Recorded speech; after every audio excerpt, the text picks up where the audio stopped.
Good afternoon. Welcome to this Climate Action Summit formal briefing, Adapting Now, Making People Safer.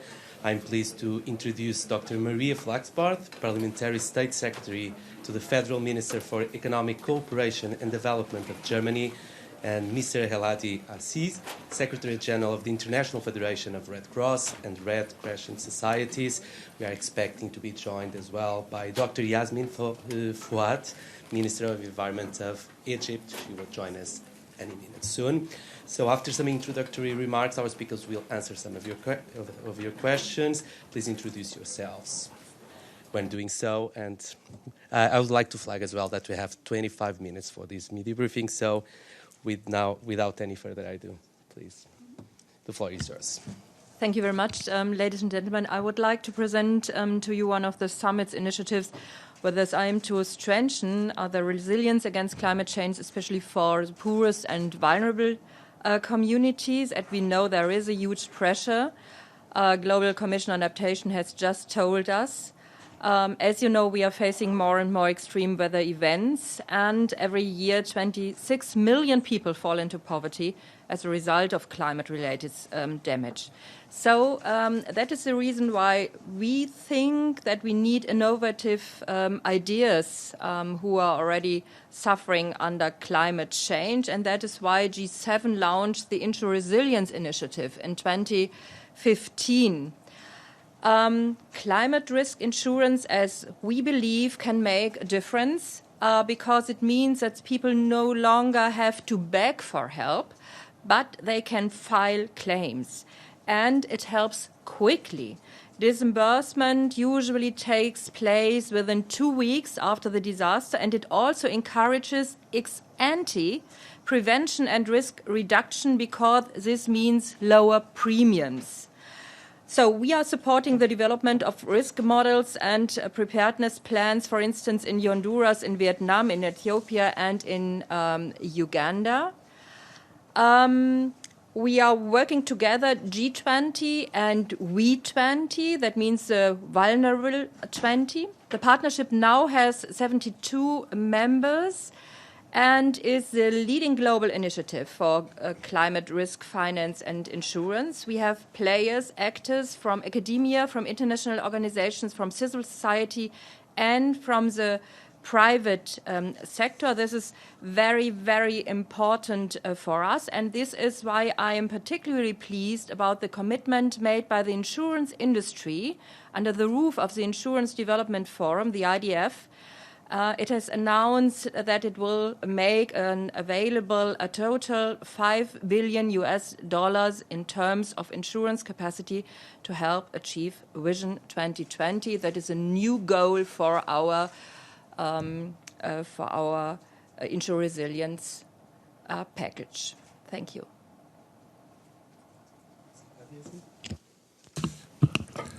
Thank you very much.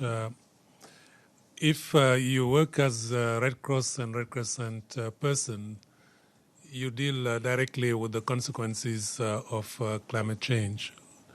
And that translates itself in the number of shocks and hazards that we are seeing. More of them in numbers, more frequent, more intense. And the consequences on people's lives, livelihood, livestock, and I would even say the ways of lives of people due to the number of people that are pushed out of home because home is no longer safe, and then makes it, a very big priority, on our table. But shocks and hazards don't have to become disasters. The fact that they become disasters or not will depend pretty much on our level of preparedness or not. Early alert is important, early warning is important, but it is only important if it is leading to early action. And when we act, what do we leave behind in the communities so that they have the capacity to withstand, the shocks when they come next time around? And that is the reason why we get involved in working in a continuum of disaster risk reduction all the way to preparedness, to response, adaptation, and mitigation altogether. We have the opportunity to do that because we have a very strong country and community presence.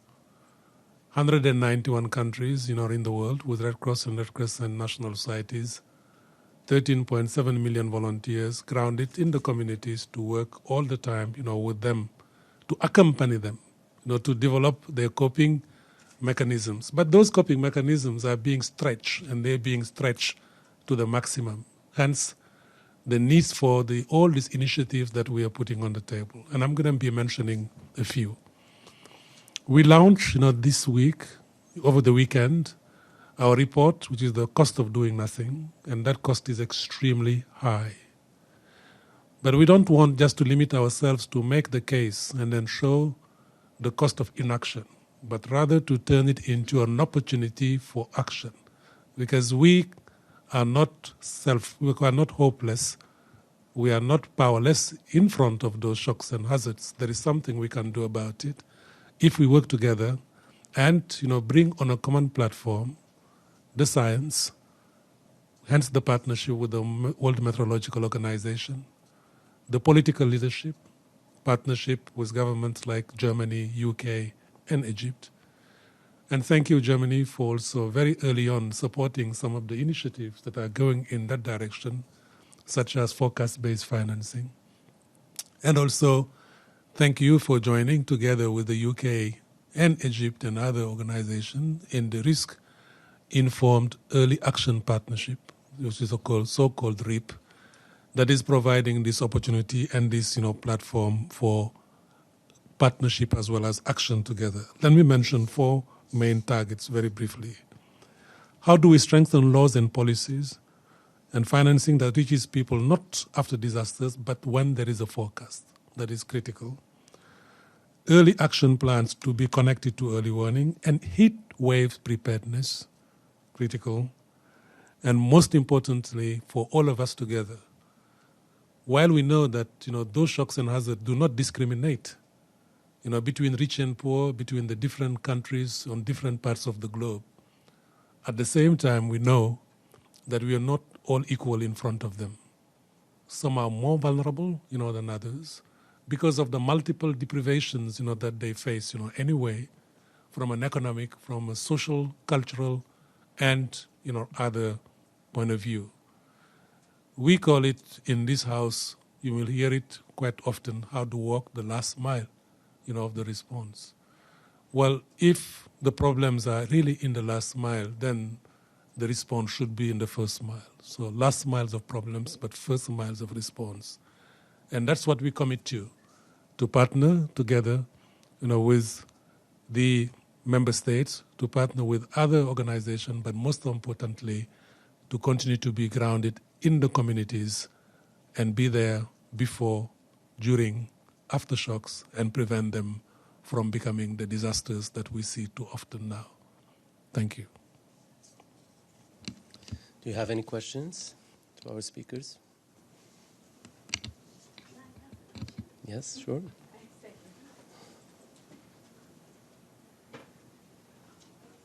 This was a very impressive introduction to the crisis.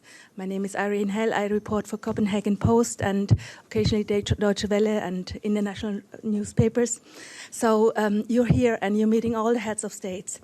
How can you make them more compassionate to the crisis of other countries? Because every country is getting more nationalistic and more protective, and this nationalism is basically bringing new warmth and great harm. So how can we awaken compassion and support for Red Cross and Red Crescent? Thank you. Thank you very much. So that is the work that we do before coming here to New York, because in each of those countries, 191 today and soon 192, with Bhutan joining us soon, we have a National Society of Red Cross and Red Crescent, which has a particular status, which is to be an auxiliary to the public authorities, meaning to be almost the partner of choice, in times, of disaster, and that exists in every country. So the engagement with heads of states and then with government is happening, I would say, almost, on a daily basis. And that is, that experience and that partnership that we are bringing together on this platform of the UN to continue the advocacy. And some of this advocacy we don't do alone. We do it together with some member states and with some governments. I mentioned, the leadership of Germany in the forecast-based financing. Some 2-3 years ago, there was not one single other government or member state supporting. It was Germany alone. But then they were able, to influence positively on other government and then member states to come and joining and providing, financing, as well as, bring it at another platform, which is at the level of OCHA, to be even adopted as one of the way forward to do that. It's the journey. And we started, we will continue to take every single step and every opportunity that avail itself. And the UN General Assembly is one of those steps that we will walk and then go back to country levels and continue the same interaction, with the governments and member states. Perhaps I might add some thoughts. We have an interpreter, so I would like to speak in German. Well, I would like to tell you that the question of InsuResilience is a question or an issue that was discussed at the Elmau summit. It was launched by Angela Merkel. She was the one who launched this new instrument at the G7 Elmau summit because we saw the need, on the one hand, to provide a public support, but also to provide an insurance vehicle, give people a right to take insurance and to use insurance to be entitled to support, not as someone who's begging for support, who has to ask other countries for support, but as someone who's entitled to support. And it's an innovative instrument. We're very happy to see that we have such strong partners. The Red Cross, Great Britain, Norway, and others are supporting us in this initiative. And I would also like to tell you that since 2013, the budget of my ministry, which is the Development Ministry, has increased from 6.2 billion to 6.4 billion euros this year. And this budget increase shows and illustrates that Germany takes the topic of development cooperation very seriously, that it is a huge priority for the German government, and this is also reflected in the figures of our budget. Thank you.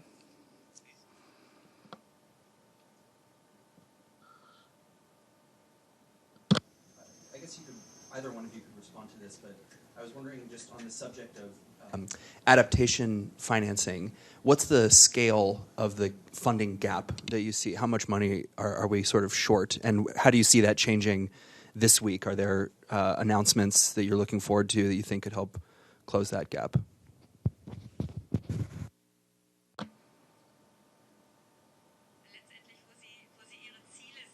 Well, it depends on the goals, on the objectives. In the Vision 2025 of the InsuResilience Partnership, we've set ourselves the target of ensuring reaching out to 500 million people by 2025. So insurance cover is to be increased from 5 to 10%. That's our target. And we want to particularly focus on the most vulnerable people and especially women. And we think that we will be able to reach these targets by 2025. And we're very pleased about the commitments made by the insurance industry, the $5 billion they've committed. But if we want to increase our ambition, if we want to raise these targets, we need more funding, obviously, yes.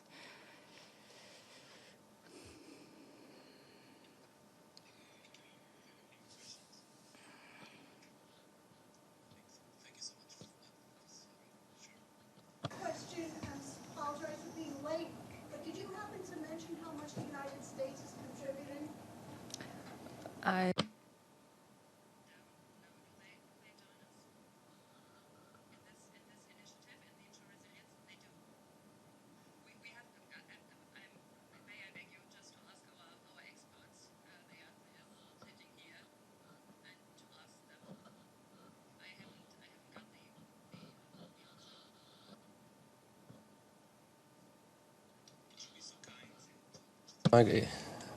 Thank you so much. I'm sorry. We're being broadcasted, so thank you. Thank you. At least I could give you one example. So in the past, the United States, through its development cooperation assistance, has contributed to sovereign risk pools, for instance, in the capitalization of the Caribbean sovereign risk pool called CCRIF. So they have been active in the past, and we have been actually exchanging information about these types of climate risk finance schemes. But these are commitments that date back a bit. Thank you. Thank you so much. Just want to draw attention to the report, the cost of doing nothing, but if you wish, also the opportunity to do something about it. So there are some there at the back of the room if people are interested to glance through. Thank you. Could you just say the name of the initiative one more time? The insurance. What is it called again? InsuResilience Partnership. Okay.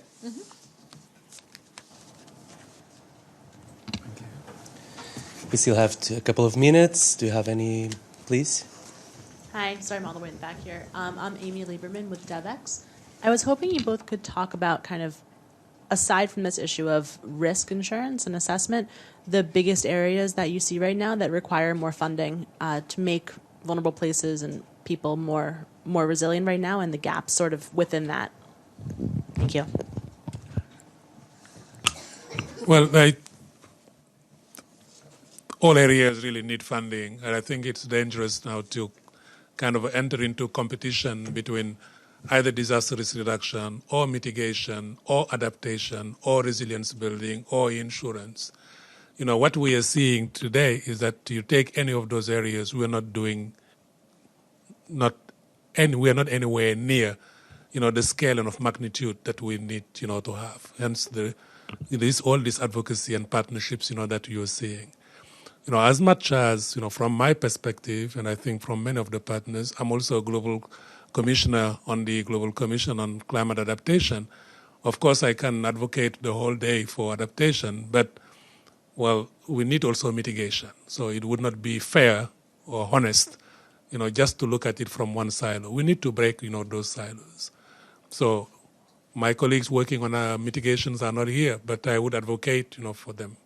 Those that are working on resilience may not be in this table, but if they are not funded and supported, our effort on adaptation will not, yield the results that we would like to see.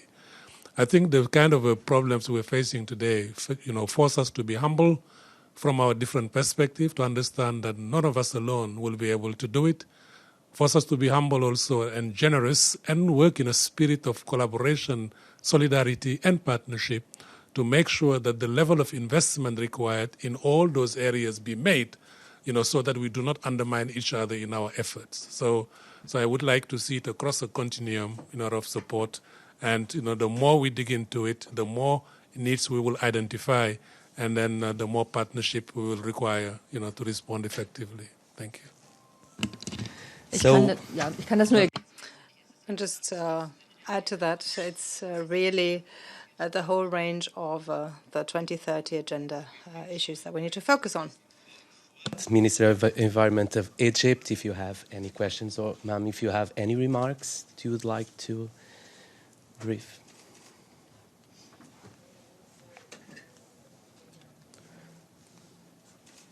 Ma'am, would you like to do some remarks, introductory remarks? Thank you. The floor is yours. Thank you very much. The Climate Action Summit 2019 is really different than all the international events that we have been convening.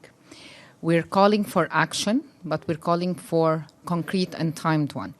Egypt, through co-leading with the UK on the Adaptation and Resilience Coalition and with other countries and partners with the support of the UNDP, were able to put in place 9 initiatives that are mature, that are timed, that are geographically bearing into consideration their geographic location.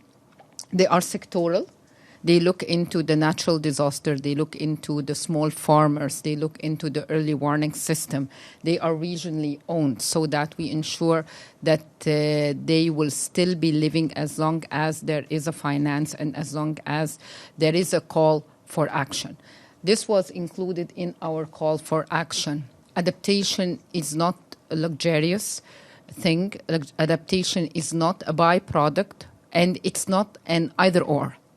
With the Paris Agreement, we have mitigation, adaptation, we have the means of implementation, finance, capacity development, and technology.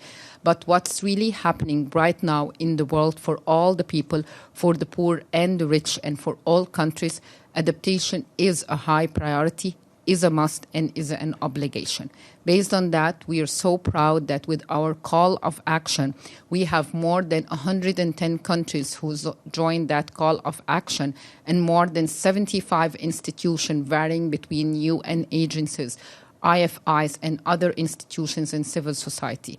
We really rely not only on that summit for adaptation, but going to the COP25 and COP26, responding positively and promptly to the voices of the youth and the children who are asking us to take action.